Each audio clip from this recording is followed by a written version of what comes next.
उसने टोका, नाचो कूदो खूब खूब उत्सव मनवाओ। इस कलयुग में राम के आने का मतलब तो बतलाओ। राम का आना क्या है? क्या केवल मंदिर बन जाना, या कुछ और कि जिसको सबने जान के भी ना जाना?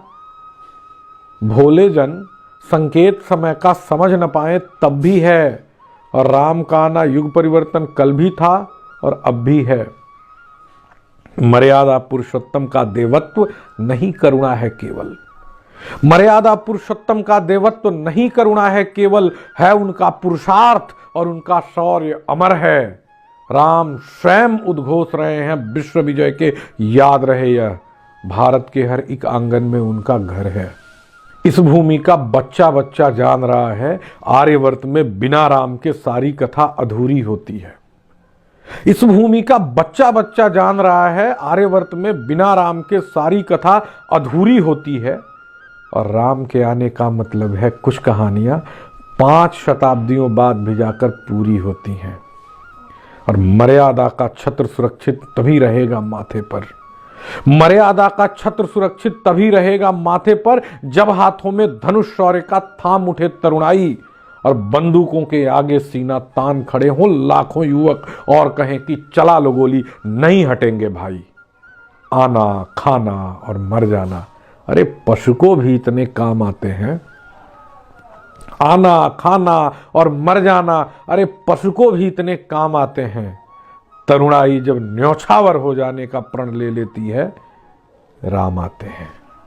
पुरखों के सपनों को अपनी आंखों में भर करके पूरा कर जाना है। पुरखों के सपनों को अपनी आंखों में भर करके पूरा कर जाना है। अपनी पीड़ा याद रहे पर पुश्तैनी पीड़ा भी भूल नहीं जाना है।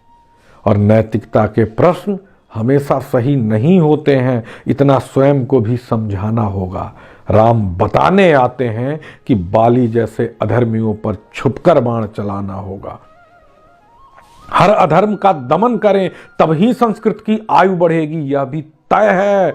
यही समय का संविधान है, याद रहे यह। हर अधर्म के ढांचे को गिर जाना होगा। मंदिर गिरता है, बनता है, काल भी अपने हर कलंक को धो देता है।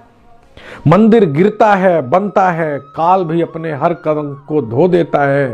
राम के आने का मतलब है धर्म क्षेत्र में धर्म पराजित कभी नहीं होता है। और तुमको हर घटना में केवल राजनीति दिखती है तो फिर जान लो भाई।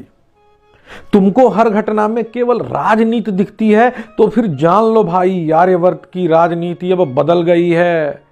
और राम की उंगली थाम के जो भी लोग चलेंगे, सत्ता उनका वर्ण करेगी। राजनीति की नई लीकियां निकल गई है। राम के आने का मतलब है भरत भूमि पर नई हवाएं चलने वाली हैं। राम के आने का मतलब है भरत भूमि पर नई हवाएं चलने वाली हैं। राम के आने का मतलब है विश्व मंच पर अपनी छवि बदलने वाली है। और दुर्योधन की गिद्ध दृष्टि से पीड़ित जन के भैया आने वाले हैं। राम के आने का एक और अर्थ है, अभी कन्हैया वापस आने वाले हैं। जय हो। अगर आप भी चाहते हैं कि हर खबर आप तक पहुंचे, बिहार झारखंड का सबसे तेज खबर आपके मोबाइल तक, तो क्लोड वेब इंडिया को सब्सक्राइब करें, बेल आइकन को जरूर दबाएं।